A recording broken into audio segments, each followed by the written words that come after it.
Hello, everyone, and welcome. I'm Michelle Margolis, the president of the Association of Jewish Libraries. Thank you for joining us today. As you know, this is being recorded, so we will post this as well for those who couldn't make it live. I wanted to just wish a very hearty welcome to Ray Pun, who is an AAJL member, a true ally of our organization and everything we do. And I'm really grateful that Ray made the time to join us today. I will say that AJL by policy doesn't endorse presidential candidates, but I, as a human and not AJL president, know that I know Ray quite well and feel that he is an amazing candidate. I'm really glad that he's running for ALA president. So I want to wish you a happy Chinese New Year, happy Lunar New Year, happy New Year of the Dragon. It's very exciting on the heels of our Sidney Taylor Book Award going to 2 New Year's, which was very exciting for picture books.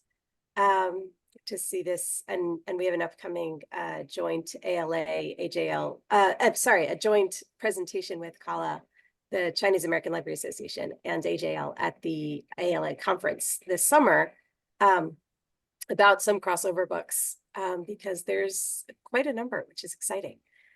So without further ado, I'm going to turn it over to Sally, one of our wonderful ALA AJL co-liaisons, along with Emily Bergman, and Sally's going to take us away. So go ahead, Sally. Thanks, Michelle. So as Michelle said, I'm Sally Stieglitz. I'm a member of AJL and a member of ALA. At AJL, I'm the editor-in-chief of AJL News and Reviews, and Emily Bergman and I are co-liaisons to ALA, and I also serve on AJL Council. I want to thank everyone for joining us today. Before we introduce our guest, Ray Pun, let me tell you a little about the history of AJL. In 1946, the Jewish Librarians Association was founded and composed of academic, archival, and research institutions. The Jewish Library Association, founded in 1962, emphasized work in synagogue, school, and community center libraries. These two associations merged in 1966 as the Association of Jewish Libraries. In 2010, AJL became an affiliate of the American Library Association and is currently one of its 7 ethnic affiliates. Today, AJL is the leading authority on Judaic librarianship and a vibrant volunteer-run nonprofit professional organization that fosters access to information and research in all forms of media relating to all things Jewish. The association promotes Jewish literacy and scholarship and provides a community for peer support and professional development. For more information on becoming a member of AJL, please visit our website at jewishlibraries.org. Now, I'm very pleased to introduce you to Ray Pun, who I also have known for a long time and is a great pleasure to know. Ray is the academic and research librarian at the Alder Graduate School of Education in California, and he currently serves as the immediate past president of the Chinese American Library Association. Ray was also past president of the Asian Pacific American Librarians Association, and he previously served on ALA Council, ALA Policy Corps, and as a member of the advisory committees for 2 ALA past presidents. Ray is also a member of the American Association of School Librarians, the Association for Library Services to Children, and the Association of College and Research Libraries. Ray is a member of the California Library Association Advocacy and Legislation Committee, the Library Freedom Project, and other ALA affiliates, including the American Indian Library Association, the Black Caucus of ALA, the Association of Jewish Libraries, the Association of Rural and Small Libraries, and the Reformer, the National Association to Promote Library and Information Services to Latinos and the Spanish-speaking. Ray is also a member of the International Relations Roundtable, IIRT, and to the Ethnic Multicultural Information Exchange Roundtable. In addition to librarianship, Ray is a member of the Committee of 100 Next Generation Leaders and a speaker for the Weave Speaker Bureau. He holds a doctorate in educational leadership from California State University of Fresno, a Master of Library Science from CUNY Queens College, a Master of Arts in East Asian Studies, and a Bachelor of Arts in History from St. John's University in New York. Ray, thank you so much for joining us today. Thank you so much, Sally, for that introduction, and Michelle and Emily, I see you in the chat, and so many people for putting this together. Ray, you're a very impressive person, by the way. So I want to start off by asking, how did you decide to become a librarian? Yeah, I want to thank you for that question, and I'm so glad you asked. And it's one that I've been asked quite often, and it's surprising. So thank you all, AJL members and folks joining in this call or watching. So I actually knew about AJL before AJL knew about me, actually, because I started as a history major, like maybe many of us have started sort of wondering, what kind of career paths.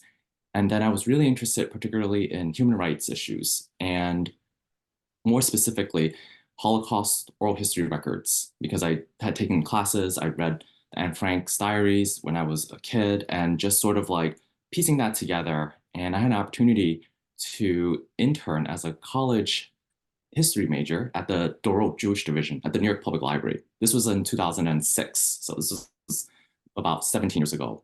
And I had a contact there, and then they brought me in, and I was learning a lot about preserving audio cassette tapes, looking at the transcripts, and it was connecting to my work and my interest in history of human rights and how important it is, right? Because we see this right now. I'm just so in shock, like many of us here, with this denialism and all ongoing anti-Semitism. But the fact is that it's so important that we continue preserving these stories, telling these stories, so that future students, researchers, communities understand what happened, so that we ensure it doesn't happen again. And so that was my conviction. And so the people there at the Doctorate Jewish Division, some of them, I believe, are AJL members. I wanted to really think about the mentorship and the growth that they instilled in me, and the belief that I could be a librarian was so real. So there was so many people I could name right now. Miriam, Amanda Siegel, right? And she's such a great person, someone I had learned a lot from, encouraged me to go to library science programs and explore that. Eleanor Yadin, who's the supervising librarian there, who I think is still there, does a lot of great work engaging with a lot of scholars, and taught me how to think about public services. And of course, the late Roberta Salzman, who had collected huge Jewish cookbooks. And I worked closely with her on rare books projects, and then the all Holocaust records that we have, and keeping them in a spreadsheet and engaging with scholars from all over the world. So I did it for about a good year, like interning there and then being a student worker. And then from there, they encouraged me to look into this librarianship, because at the time I was thinking maybe I'll go into like law, because I'm a child of immigrant parents, and that foundation of like you need to be a doctor, lawyer, or like an accountant, right, or something like that. And then I didn't think about the possibility of being a librarian until interning at the Doctorate Jewish Division, and then at the New York Public Library, and then spending a lot of time learning about collection, access, support, and engagement in aligning with my conviction. So I became more involved over time, getting my MLS and then the other degrees, and then working at the New York Public Library in different areas, and periodicals to research. And so I just became so fascinated with the opportunity to serve all users and providing that access to information with the lens of human rights, with the lens of preserving our stories and uplifting stories. So that's sort of, in a nutshell, how I sort of got into it. First of all, I think we're all very grateful that you joined this profession, because you're a great asset to it. But I want to add how much I love that your origin story as a librarianship is linked to Jewish librarianship. It's kind of perfect, right? Yeah. For us. Oh, So well, yeah. Go ahead, Ray. Oh, no, I did want to say at the time I was encouraged to apply for an AJL scholarship, which I didn't get, but hey, we're here together still, So I have done, yeah, always looking at AJL and what the organization's been doing and supporting in different ways. Yeah. We greatly appreciate that. I want to ask you the next question. Why are you running for ALA president? Yeah, that is one that I'm asked often, and I am excited to share that I believe in the power of bringing us all together And I'm running because of the work that so many people have instilled in me in terms of the collaboration, in terms of the values. And I'm running because it's important to recognize that our work in libraries is relationship building. We build relationships with each other, we build relationships with our communities, and we uplift each other at the same time too. And so I believe that the work I've done for about 17 years in so many different libraries and institutions and partnerships have led to this moment where I think this is where ALA really needs to bring people together so that we strengthen our connections, our relationships, and creating a sense of belonging for everyone. This is an organization that has a long history, 150 years. And I'm pretty sure 150 years ago, they were not thinking of someone like me, thinking of being an ALA president. They probably were not thinking of AJL being an affiliate from 2010, as you mentioned. So now look how far we've come and how far we still have to go, right? And so I look at the past to look ahead, and I think based on the work I've done, I feel that there is a really great opportunity to tell the stories of how libraries transformed our lives, our communities for the better. So I currently serve teachers right now, teacher educators. I teach teachers. And it's so important that we honor our teachers because of the incredible work they're doing. It's so exhausting because of so many issues that we know in education, but they keep going. And I think it's parallel for our work in the field in libraries that we keep going, we keep working together to make it better, because I hope that my vision, who I am as a person, thinking about the intersectional lens, thinking about the cross collaboration, inspires others to continue doing this work. So you really just kind of answered a little bit of my question. What is your vision for ALA? If there's anything else you want to add, go right ahead, or we can skip to the next question.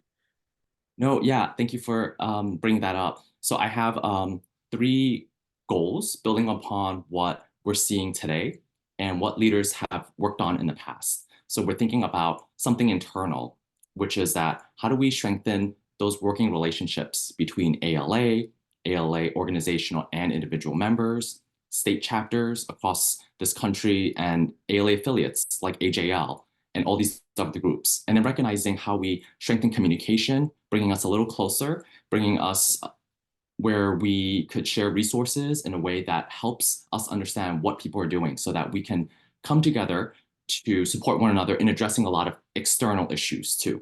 So this is the second part of the vision, which is what are these external issues? So all of us here working in different capacities, we're experiencing a lot of different challenges and conditions based on what we do in the library types we work in. So it might be school, special, like synagogue, public, academic, community college, or government, etc. We think we have these different issues that we're experiencing. So I'm going to name a few here, like censorship, artificial intelligence, surveillance, job burnout, workplace safety. The list goes on, but it doesn't mean that we're siloed and that we're just, on our own trying to address these issues. So what I see is an opportunity to bring us together to talk about these issues in a national forum, and that it brings us together as a community. It brings us together to address these interlocking issues. Certainly, we see censorship, book banning, really critical, intellectual freedom threatened, and certainly it's affecting so many different groups. And it's interlocking with so many other experiences like job burnout, especially our public librarians and school librarians experiencing so much threats and violence. And so how do we give them a sense of resources, a sense of space that they feel comfortable to share and to feel that they're not alone when they're going through this? And maybe there's something going on with AI we're seeing affecting academic libraries and school libraries, right? And is there something that could help us come together to talk and to share resources? And so I see ALA having an opportunity to unite us, to support one another as a collective and in community. And then the last part is thinking about ALA's global efforts. So ALA is about 150 years old, or will be in 2026. And is there an opportunity to continue for the next 150 plus years? And ALA is the world's largest and oldest library association in the world, right? So as a result, it means that we have a lot of connections that we have to build to maintain our our opportunities that we give to so many different groups around the world in collaboration. So I see an opportunity to collaborate through ALA international relations groups, through all these different library associations around the world, and to provide training and resources and support. And for folks who are here in the local area, like the benefits of thinking about these engagements is that we're not alone in this field, but also we have so many different groups coming into the different services that we have to think about. So when we think about, for instance, indigenous groups, immigrants, refugees, there are opportunities for us to share best practices to better serve these communities. So I see that as an opportunity through the international relations. So those are the 3 points that I am putting together as a vision for ALA presidency. Those are really important. I think I'm going to stay on this question just for another minute to tease out a couple of things that you said. Most recently, libraries have been in the news. Until recently, you never saw a librarian or ALA even acknowledged. Nobody knew we existed, right? Until book banning. And there's a lot of pressure on the ALA president to speak in the news. Are you concerned about that? So I think it's important to know that it is always an opportunity to address this issue proactively. And I think this issue is affecting all of our colleagues. And then I feel for our colleagues, I feel for our authors, illustrators, our readers that are going through these levels of censorships, because it's unfortunate that it's blocking these stories and really hampering our efforts to engage with our communities thoughtfully, where people can have access to books to reflect their own experiences or to affirm their experiences or to develop empathy. And so within ALA, I think it's important that our leadership within ALA continue addressing these issues and continue offering support with so many different groups, the state chapters, the affiliates, by thinking about what are the resources. So are we thinking about training for media support, letter writing campaigning, anti-doxing workshops? So these are incidences where people might be malicious and revealing a library worker's sensitive information out there to expose it, right? And is there a way to protect and ensure digital safety? And then are there more ways to support our chapter relations office as well as our Office for Intellectual Freedom or media and communication, so that people feel well-resourced? But in terms of your question, certainly I think it's going to keep going, unfortunately, because it's a politicized time. But that doesn't mean we sit back, right? There are ways to engage, and it requires all of us together to work together to know what's going on and advocate against book banning and censorship. If that was your question, Sally, about this approach. I think you hit many of the points. I thought that was really useful. Media training would be very helpful for us. And I am concerned about doxing, though I really never have thought about it. You know, like I said, librarians are very, in the outside world, somewhat anonymous, but I guess there can be that concern right now. Another point you made in that question was you talked about working together and not being siloed. You are a very strong leader in that regard, but in other parts of ALA, it's more difficult to get people to work with a group like AJL. Any ideas on how we can encourage working with the different affiliates and the different organizations? Sometimes we feel like we're not included, or people just don't want to work together, or it's just too difficult for them. But you've made it so clear that it's doable, because you do that work all the time. Yeah, and I totally feel the groups that may have felt left out, like AJL, in so many of the conversations. And I see opportunities for us to model that, where we can continue collaborating. So for instance, I know there was a webinar several months ago with the American Indian Library Association and AJL. So I was able to attend and see that. And that was really great to see that happening. And then, of course, with what Michelle shared, right, with Kala and what we've been doing. And I think it requires a lot of building blocks, building those relationships and communication. So I hope to inspire others to think about that proactively, right? To inspire and collaborate. And if we're thinking about issues that are going on, for example, there is, of course, an issue we see, and I think it's an opportunity to address it together with AJL, which is unfortunately the rise of anti-Semitism. So I feel for my Jewish colleagues here thinking about that, and is there something where we can partner to talk about that, whether that's with a the training on against anti-Semitism. And I think there's something there that I've seen. We have discussed this in the other affiliates about a bystander training against anti-Semitism and recognizing that and disrupting that. And then also, of course, there's that aspect, but also collaborating to tell our stories, Chinese Jewish stories, identities, right? And affirming, uplifting that. So I think it is important to bring that into conversation. And one I see is that I know AJL has that strategic plan, and it's great to see an intention of doing more collaboration. And so I think it's definitely one where if there's connections to be had, where people can feel like they can share and have a sense of belonging within, that's all good. But everyone needs to do this. And so I applaud AJL for recognizing that, and I'm encouraging more and more groups by modeling what we're doing in Kala with AJL and other groups to ensure that there's more collaboration and sharing. And that's within the affiliates, right? And then with ALA, we're doing that exciting program that's coming up at ALA Annual in San Diego. And it doesn't stop there, right? It's not just like, okay, we're done, but rather, how do we continue fostering those conversations? And I think there are more opportunities there with maybe thinking about small libraries and Jewish libraries. A lot of Jewish libraries, especially synagogue libraries, they're small. Like, I'm a solo librarian. I'm probably one of the smallest, right? With 450 teachers that I serve.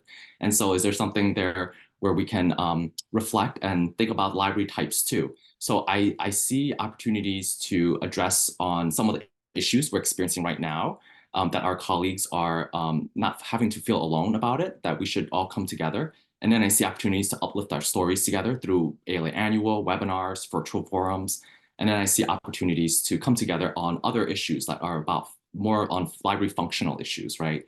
So I hope that inspires folks to think about that. And I'm going to continue doing that collaborative work because that's really in my core value. Thank you. I really appreciate that you don't see the programs as the end when we get those programs going, but just part of the journey. That's really important. So we may have touched on my next question. I'm just going to read it if you have anything to add. Where do you see an association like AJL and its members within the broader landscape of ALA? And I'm just going to add, AJL is one of the smaller ones. American Indian Library Association, also very small. Some of the other associations or affiliates are more robust, have more members, and some of them are really tiny. So where do you see one of the tinier ones having Yeah, I see. Oh, go ahead. Sorry. No, I'm done.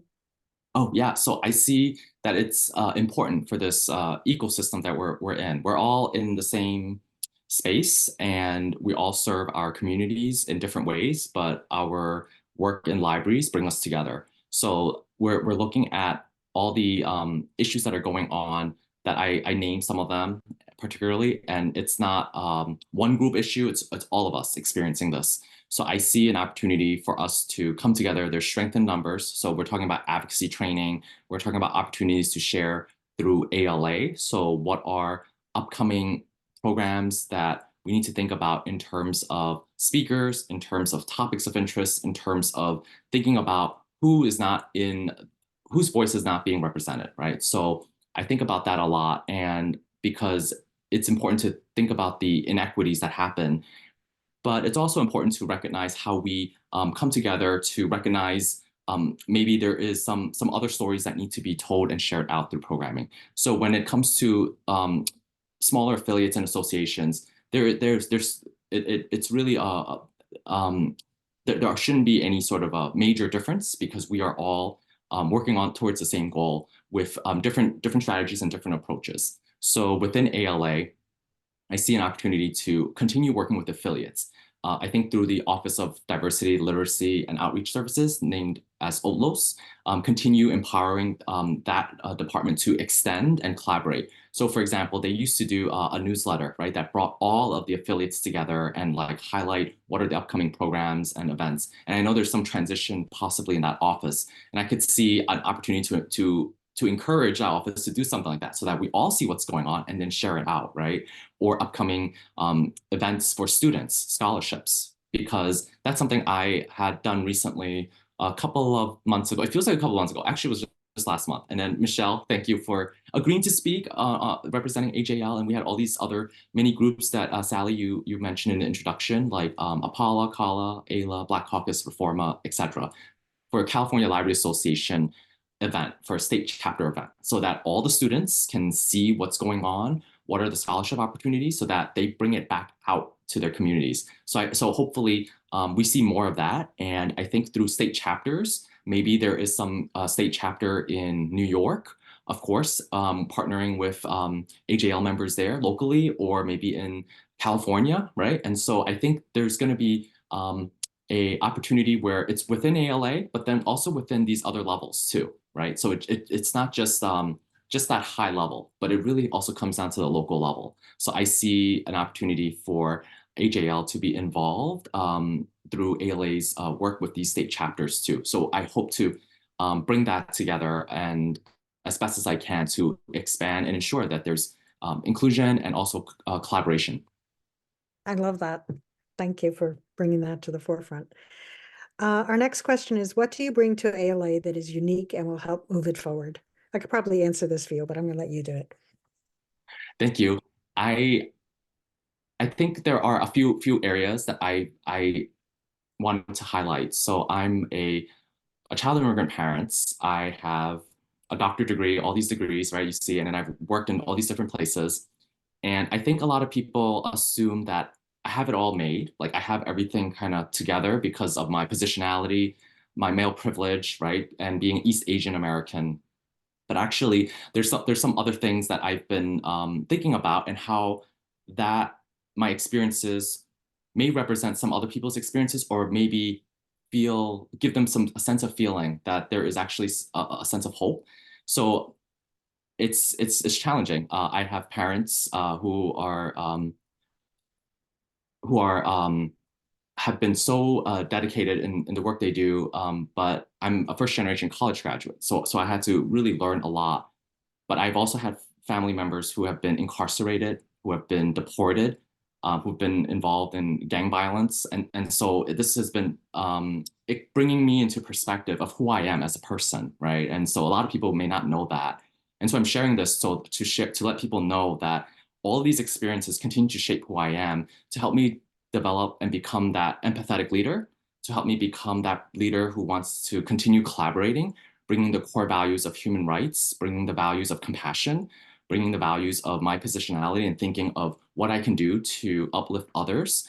And my work in local, state, and international levels, and to really engage with library issues, whether that's funding to broadband, to thinking about censorship issues, and my commitment and an advocate as an ally. So I'm a person who will say what I will say, like meaning I will do what I will say, and at different levels. And I am someone who is thoughtful.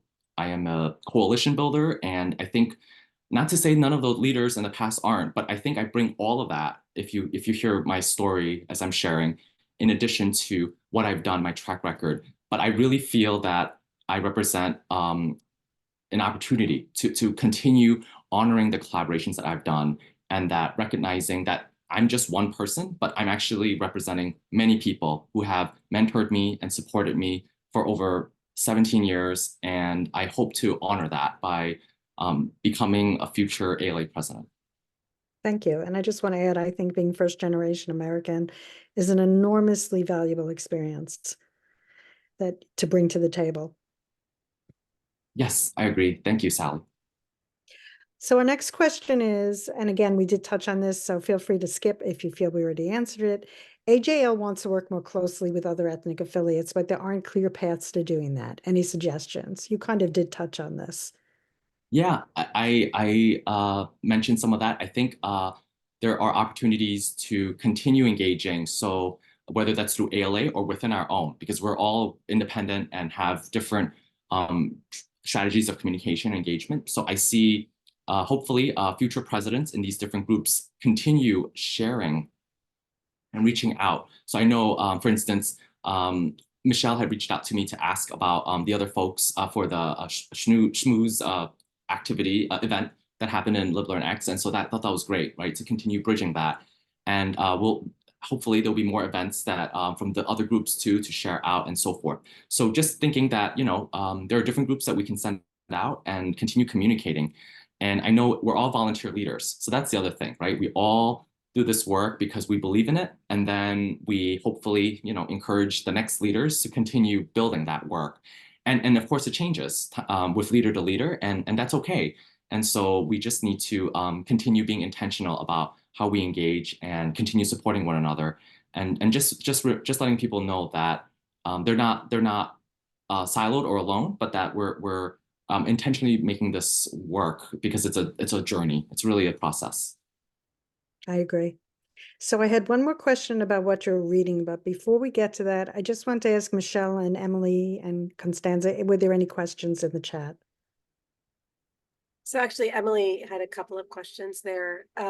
Emily wrote, ALA membership and conference attendance has dropped, affecting ALA finances.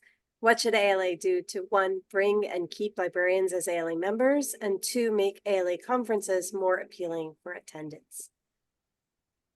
Yeah, thank you so much for reading that, Michelle, and Emily, for your question. So I see a few opportunities here. I think in terms of membership engagement, we can think about something to do within the subscription setup. So we know that ALA is set up currently annual or semi-annual, and maybe there's something monthly. And I have heard some conversations about some exploration of that. And if we can make it more monthly, maybe that's a way to engage folks in a way that doesn't put them in a financial burden to pay up front or to pay, even 6 months in. And so that's just the feasible or maybe a practical way to look at it. I also see an opportunity to engage with international prospective members. As I mentioned, that's one of my one of the 3 goals. And so, for instance, can we do some sort of virtual orientations where we highlight ALA, what's ALA about, and what are the affiliates and the divisions, roundtables, right? Just really briefly, and maybe in partnerships with some of the groups I have connections with. Maybe they are in Peru or South Africa or in France. Can we hold them in Spanish or in French, right? And then sort of engaging people and thinking about ALA and all these different groups that they can potentially learn more and be part of, right? And I think there's something there about that kind of engagement that helps people see the value of ALA. I see ALA really as a PBS, if you will, public broadcasting system, really, because it's so rich with resources, so many opportunities and trainings that we provide, and continue doing that. And of course, we need to recognize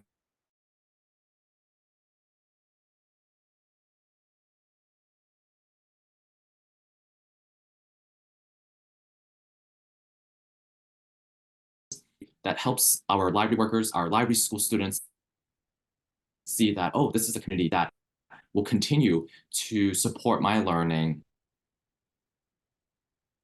and I think brand it in a way that helps the conferences. So that's a really important and delicate question. I think one that we're all thinking about, because the ALA conferences give us an opportunity to come together, right? I know, for instance, AJL might have an event or square of AJL, for example, Live Learn X in January, and then in June. It's not really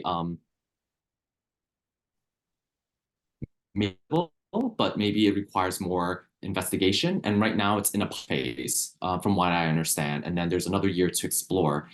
And I know it's difficult because there's also division conferences. And then AJL has its own conference too in San Diego right before ALA. So it's a lot of different conferences. And then in addition, people have budgets that are shrinking in different ways because of COVID and just austerity in general. And so I see maybe a way to potentially within ALA to partner. And if it's a division conference that's coming up this year, like PLA, is there something that they could do to partner maybe with another division, right? So it doesn't create this competition almost, if you will. If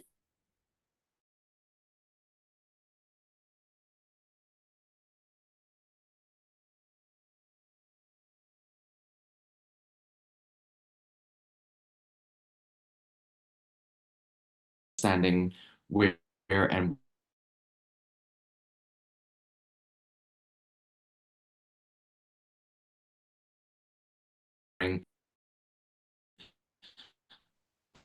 did happen with all the affiliates, right? Instead of maybe just the NALCOs, right? But all the affiliates getting discounts so that there's more opportunities to engage. And the NALCOs are the National Association of Librarians of Color. And so I see opportunities there. I see ALA looking at how the prices can be reviewed. I know San Diego's very, very expensive to use this example. So that's why things are a little bit out of ordinary, just slightly. And so we recognize that. But is there a way to partner with other groups so that too? So I gave offer some of my thoughts for this will still instill people to see the value of ALA and all the different partners doing incredible work for this association. I have sort of a maybe it's a question / comment. I'm just thinking about what you're saying, and I wonder about different organizational leaders, including ALA leadership, getting together to sort of share best practices. I know that AJL has been having some of these exact conversations around cost, around conferences, around budgets, around inclusion, around many of these same questions. And of course, we're, a fraction of the size of ALA broadly. But one of the things about AJL is that it covers almost all the separate organizations that are within ALA.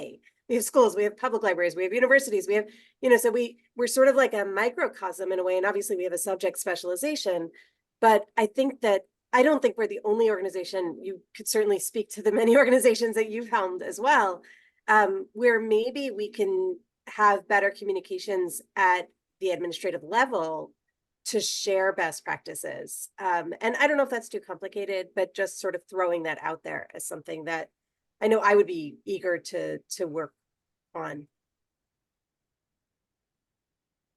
Yeah, thank you so much, Michelle. I know that that could be a great opportunity to come together because all these different groups have their own conferences too in different ways, or holding some sort of session with an ALA. I also see, I know that I think Kathy, who is on the ALA affiliates working group, right, then trying to sort of assess what that looks like. I see opportunities, maybe whatever they come up with some discussions or recommendations to continue building that. And then maybe at the administrative level, like you were saying. So I see potential in that too. So thank you for sharing that. Thank you, Michelle. I think that's a really valuable suggestion. Did we have any other questions in the chat? Otherwise, we can talk about whatever Ray is reading besides 2 New Years, which is on our reading list. It's very No pressure. do you have the time to read anything, Ray? I do, and I wanted to share these 2 books because I'm kind of going back and forth because one is one that I've been looking at quite frequently because of what's going on. So I'm gonna see if I can not blur my background because I think it covers the cover. So this one I've been reading on and off. It's a good story, but it really focuses on the issues we're thinking about, which is The World I See by Dr. Fei-Fei Li at Stanford University. And it's about artificial intelligence and her experiences from growing up in the Northeast, and her roots in China, but also like her thoughts on AI, because she's a renowned expert. And there was something there that made me think about the issues that we're seeing right now affecting our libraries. So for instance, she really brings up the idea that there's nothing artificial in artificial intelligence. It's really a reflection of human values and systems. So we're talking about the biases, this and misinformation that comes out because of things that are happening within human societies and so forth. So I thought that was really, really interesting. And I'm actually working on a book review on it too. So it's timely to help me think about the issues where I think about AI and then where I engage with teachers and grad students in education about this issue. And then this other book came out recently. So it's David Brooks, How to Know a Person. So David Brooks is the New York Times columnist, and he's often on PBS on Fridays to have a conversation on politics. And so you mentioned, Sally, in the bio about the Weave Speakers Bureau. So this is from the Aspen Institute that I'm part of, and David is a founder. And so this was signed recently, and so he sent it to me. So it was like really nice. And what was great is that it really brings us together in perspective about how we can, this Weave Speakers Bureau group, Weave, they call it, how we work with grassroots leaders, all of us here, our local leaders, and how we bring people together beyond the political differences we see, and how we shape the stories and uplift the stories so that people have a sense of belonging, have a sense of community. And so that's what I'm part of in this other group outside of ALA. And so working with folks like David and so many others, it's been really, really great. Because right now we're seeing a lot of intense times. We also see people experiencing isolation and loneliness. It's about, I think, 1 in 3 adult is feeling some sort of loneliness, and it's a public health crisis. So what do we do, right? And I think it helps me think about our work in libraries, bringing people together so they don't feel lonely, but that we're addressing these issues together. And so I'm kind of going back and forth with these 2 books. But celebrating the 2 New Years, yeah, that one is coming up next too. So I'm just sort of making some time for myself to read and catching my breath. You sound like a very busy man, right? So I want to thank you so much for speaking with us today. I don't believe there are any more questions in the chat. I want to thank everyone for joining us. Thank the Association of Jewish Libraries for sponsoring this event. Constance, I think we can stop the recording, and if anybody wants to stay on and chat afterwards,